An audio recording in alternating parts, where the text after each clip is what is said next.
Arruvi Hebdo, vous comprenez aussi bien que moi qu'il est 10h temps universel sur Arruvi Info. Tout ce que vous êtes en droit de savoir sur l'actualité sportive d'ici et d'ailleurs, c'est maintenant. C'est Sport Info et Telegram 228 sont avec nous ce matin. Je suis Patrick Degbevi, commandant de bord de ce vol 10 05 20 22. À coup sûr, nous arriverons à destination. Chers internautes, vous êtes priés de garder la ligne et faites un tour sur ces sites d'information pour s'informer davantage sur des sujets à partager avec vous ce matin. Arruvi Hebdo, bonjour et bienvenue.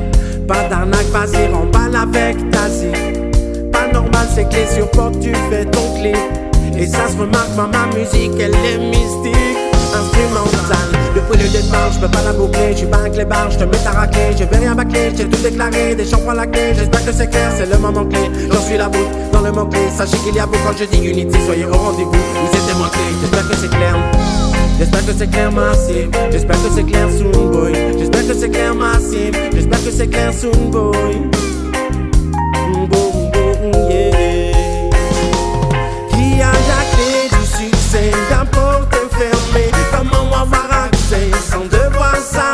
La clé des champs n'est pas faite pour nous, c'est pas notre genre, on doit aller jusqu'au bout. Qui a la clé du succès, la porte est fermée, comment avoir accès sans devoir s'armer. La clé des champs n'est pas faite pour nous, c'est pas notre genre, on doit aller jusqu'au bout, massive jusqu'au bout, c'est le boy jusqu'au bout, massive jusqu'au bout, on doit aller jusqu'au bout, massive jusqu'au bout, c'est le boy jusqu'au bout.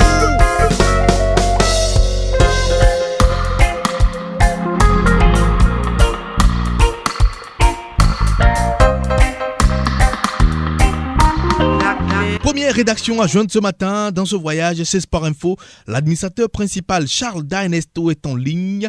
Bonjour Charles. Bonjour Patrick, c'est tout un plaisir pour moi de te retrouver encore ce mardi pour parler de ce qui a fait l'actualité sur le site csportinfo.tg ces derniers jours. Alors, nous avons parlé un peu des éliminatoires de la CAN 2023 avec le programme des rencontres des éperviers du Togo. Vous savez que ces éliminatoires démarrent en juin, durant la première quinzaine.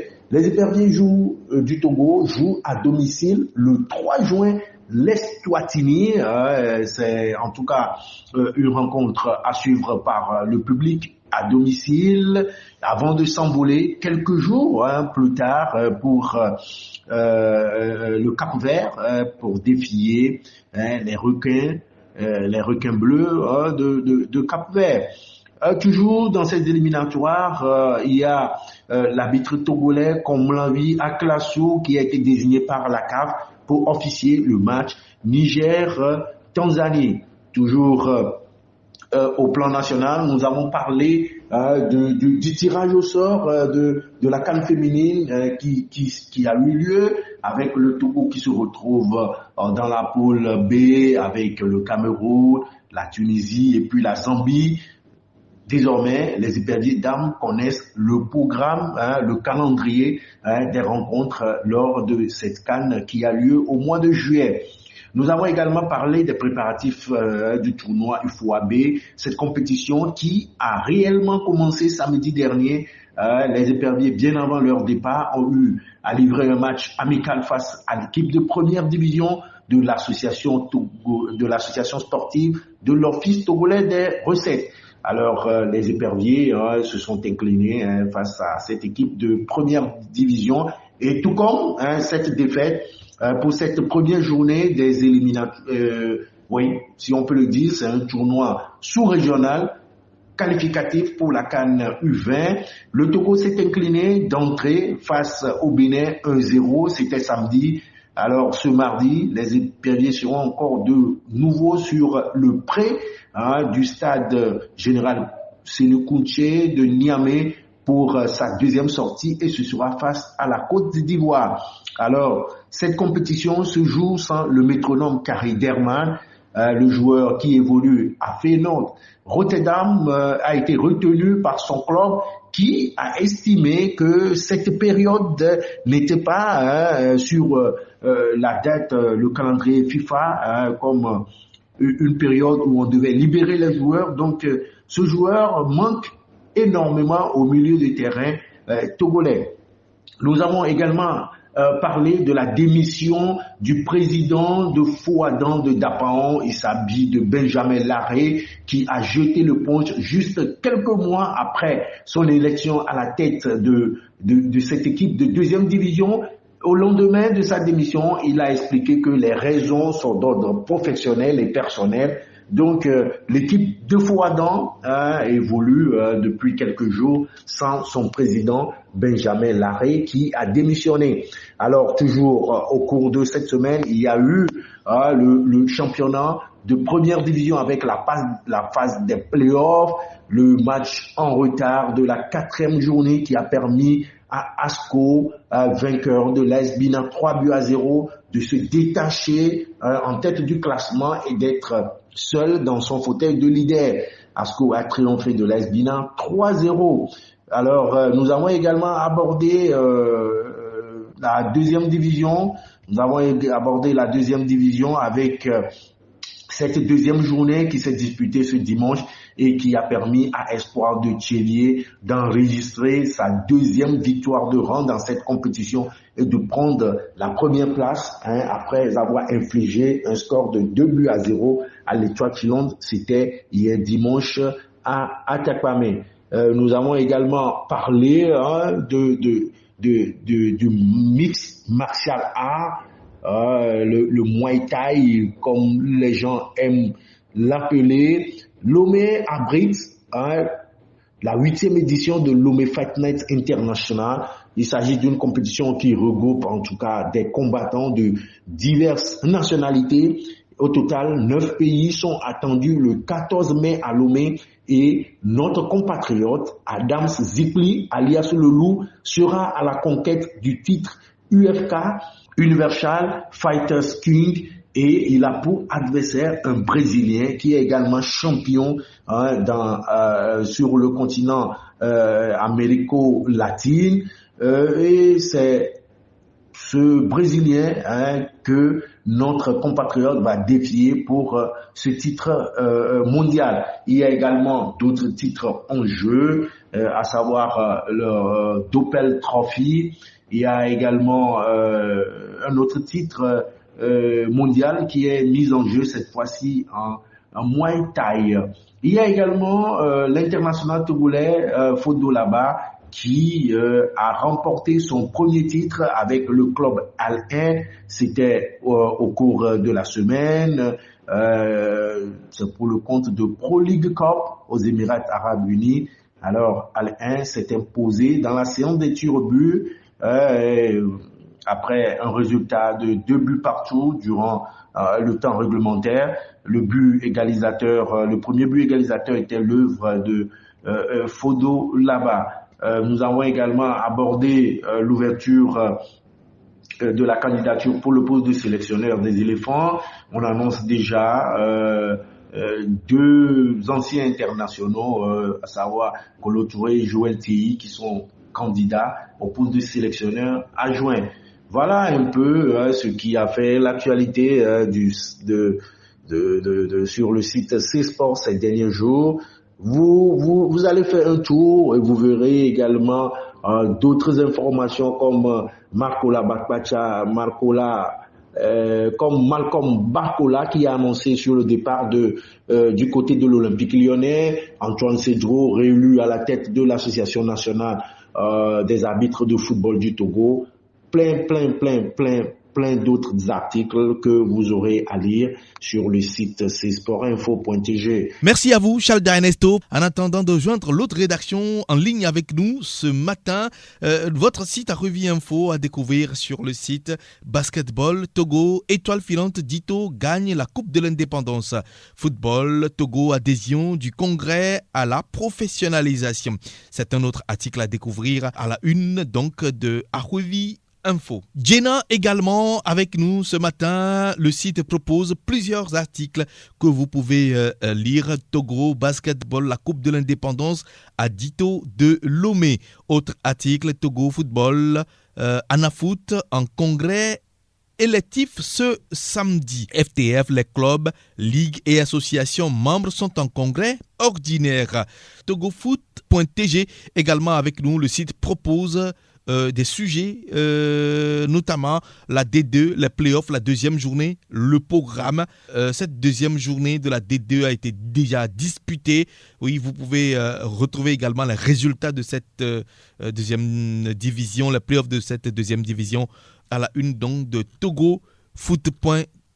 Togo Goal également nous propose plusieurs articles, performances de nos internationaux en club, Mapla, Peniel, Roger, Acholou, buteur, Djendakonam et Retafe, pas tiré d'affaire. Un article à lire donc à la une du journal des deux playoffs. Bonfo Arimi Yao dévoile le secret du succès de son club face à l'étoile filante de Lomé. Vous avez aussi la possibilité de lire d'autres sujets à la une de Togo Goal. L'autre rédaction avec nous ce matin, Telegram 228, un journal en ligne et papier d'informations générales et sportives. Gabin Kouassidien est le patron. Bienvenue Gabin. Nous pouvons dire que pour ce numéro, ils feront bien donc de pouvoir se brancher donc ou de pouvoir aller sur la page d'accueil de Telegram 228 pour suivre certaines informations, surtout quand s'ils aiment avoir des nouvelles des joueurs togolais évoluant à l'étranger. De ces joueurs togolais à l'étranger, nous allons mettre le focus sur Kennedy Jacques Alassis Romao, Djendakonam, Peniel Mlapa et également de ces Togolais d'ailleurs, c'est-à-dire ces Togolais qui ont choisi donc d'évoluer sous la couleur d'autres pays pour leur nationalité sportive. Parlant de Boateng, nous pouvons dire que Kennedy Boateng donc et Santa Clara, nous titrons donc Liga portugaise, Santa Clara Boateng lancé tardif vers le sommet.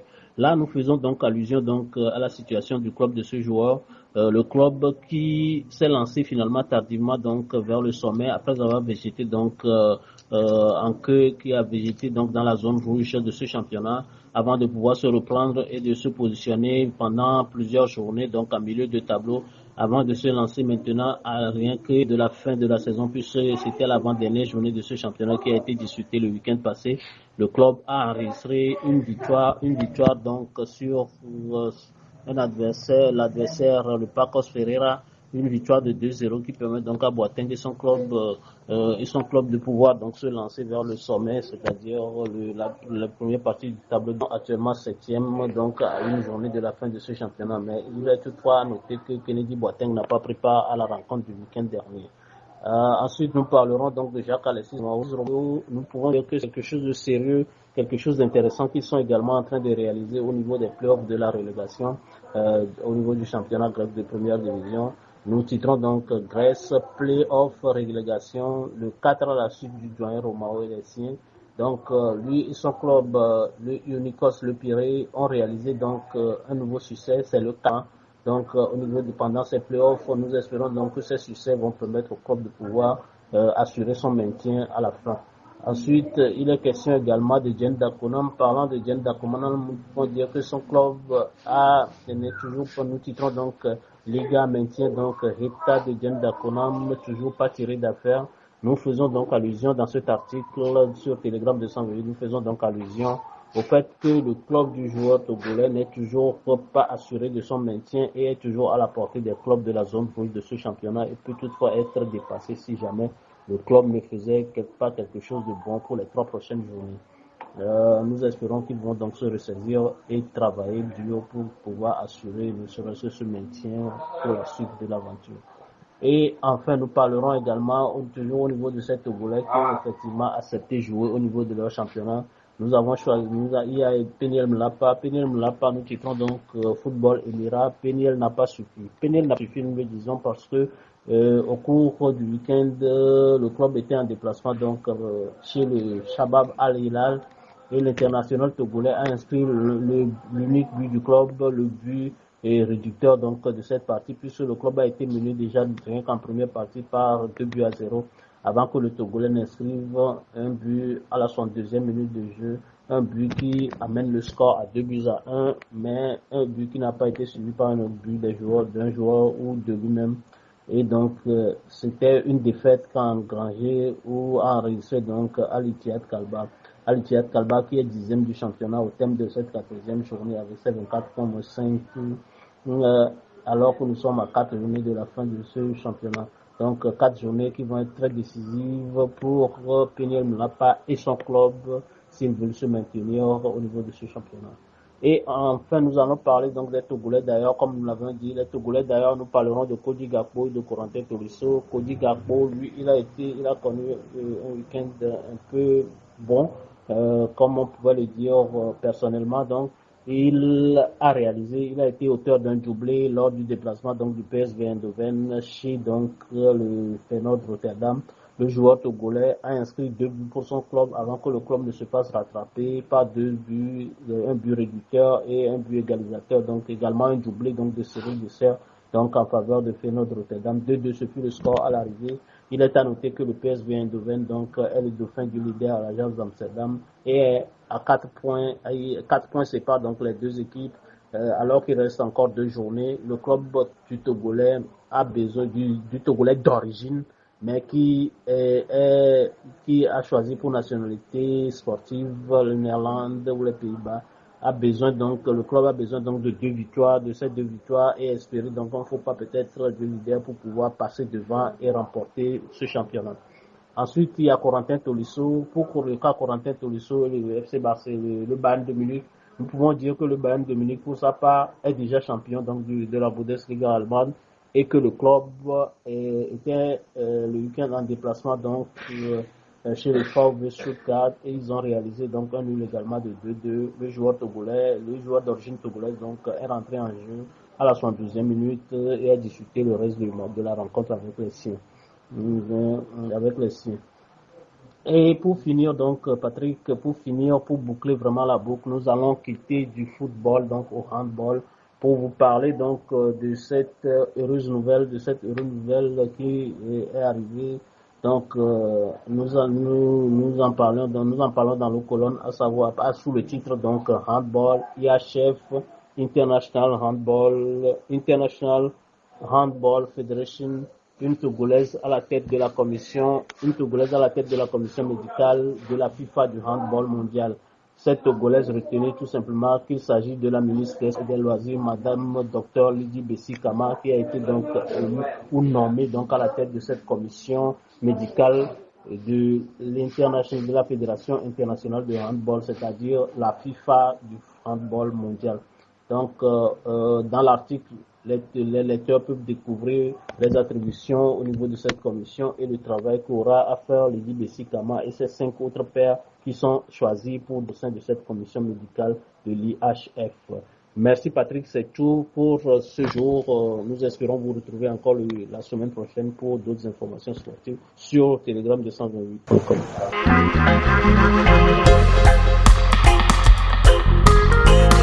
Merci à vous, Gabin Kwasidian. Merci également à Charles D'Ernesto, les 2 rédactions qui étaient avec nous dans Arubi Hebdo du jour.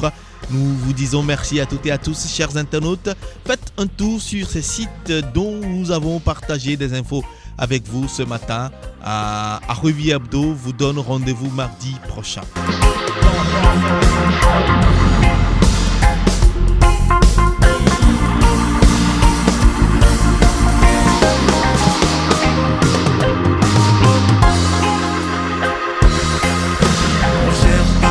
Un classique, conditionnement cyclique de la musique. Au royaume des sans-dieux, le cyclope est roi. Le client est un pion du jeu, il n'a pas de foi.